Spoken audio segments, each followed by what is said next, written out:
Hi students, ഇത് റേഷ്യോയുടെ കണക്കാണ്. നമ്മുടെ കോമ്പറ്റേറ്റീവ് എക്സാമിലെല്ലാം മിക്കവാറും വരുന്ന ക്വസ്റ്റ്യൻസ് ആണ്. ഇതെങ്ങനെയാണ് ചെയ്യേണ്ടത് ഒന്ന് പറഞ്ഞുതരാം. If A is to B is equal to 2:3, B is to C is equal to 1:4, find A is to B is to C ratio. അപ്പോൾ ഈ ചോദ്യം എ ബി സി ഡി ഉണ്ട് ഓപ്ഷൻ. ഏതാണ് കറക്റ്റ് ആൻസർ? ടിക്ക് അടിക്കണം. 2 മാർക്കാണ് ഒരു question കേട്ടോ. Okay, അപ്പോൾ എങ്ങനെയാണ് ചെയ്യേണ്ടത്? എ ബി സി ഇതാണ് ചോദ്യം. ഇങ്ങനെ എഴുതിക്കോ. എ ഇസ് ടു ബി 2:3 ആണ്. അപ്പോൾ എയും ബിയും, ഇത് ബിയും സിയും.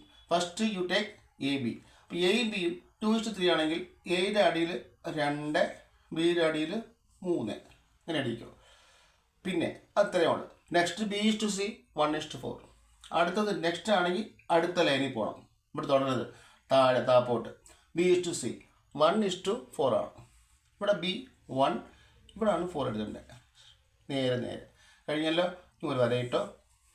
ഇനി ഇതിൻ്റെ നമുക്ക് ഈ സ്പേസ്, ബ്ലാങ്ക് സ്പേസ് അല്ലേ, കാലിയുള്ള സ്ഥലം അത് നിറയ്ക്കണം. നമ്മൾ എങ്ങനെ നിറയ്ക്കേണ്ടത്? എവിടെ നിന്ന് അടുത്ത നമ്പർ? തൊട്ടടുത്തുള്ള നമ്പർ, സെയിം നമ്പർ ഇവിടെ എഴുതിക്കോ. അതേപോലെ ഇവിടെ തൊട്ടടുത്തുള്ള നമ്പർ 1, ലെഫ്റ്റ് റൈറ്റ് നോക്കണ്ടേ, അല്ലെങ്കിൽ മുകളിൽ താഴെ നോക്കരുത്. അടുത്ത് 1 അത് ഇവിടെ എഴുതിക്കോ. മൊത്തം നമുക്ക് ഫില്ലാണ് നമ്പർ. അപ്പോൾ നമ്പർ ഇതാണ്. ഇനി എ ഇടുന്നാൽ ബി സി റേഷ്യോ കാണാൻ ഇത് രണ്ടും ഗുണിക്കുക, ഇത് രണ്ടും ഗുണിക്കുക, ഇത് രണ്ടും ഗുണിക്കുക. ഗുണിച്ചിട്ട് എഴുതുമ്പോൾ 2:1, 2, 3:1, 3, 2:3:12. ഇതാണ് നമ്മുടെ ആൻസർ.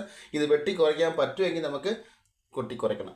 അതായത് 3ലും കോമൺ ഉണ്ടെങ്കിൽ, സപ്പോസ് ഇവിടെ 4 ആയിരുന്നെങ്കിൽ നമുക്ക് വെട്ടാൻ പറ്റും. 1:2:6 2 കൊണ്ട് ഹരിക്കാൻ പറ്റും. പക്ഷേ 3 ആണ്, അതുകൊണ്ട് പറ്റത്തില്ല. നിർത്തിക്കോളാം. 2:3:12 ആൻസർ. നമ്മുടെ answer B 2:3:12. Okay, thank you.